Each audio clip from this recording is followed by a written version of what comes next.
और इस खराब टॉक्सिन की वजह से हमारी बॉडी में कई प्रकार के रिएक्शन आ सकते हैं, जैसे कि हमारी बॉडी में से दुर्गंध आना, हमारे ब्रेथ में से उसमें से दुर्गंध आना, स्किन प्रॉब्लम जैसी चीजें हैं, हाजमा हमारा बिगड़ सकता है इसकी वजह से।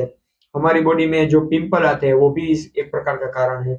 उसके बाद हमारे लीवर को इफेक्ट करता है, हमारे हार्ट को इफेक्ट करता है, हमारी लो इम्यूनिटी का कारण भी यही है। तो अब हम आ चुके हैं ये सारी प्रॉब्लम का सॉल्यूशन लेकर।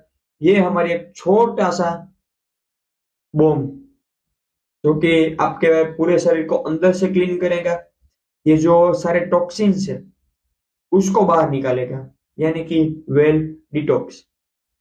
ये बहुत बढ़िया है, मैं खुद यूज करता हूँ तो मुझे इसके बढ़िया रिजल्ट मिले हैं। हमारी बॉडी को पूरी तरीके से क्लीन करता है,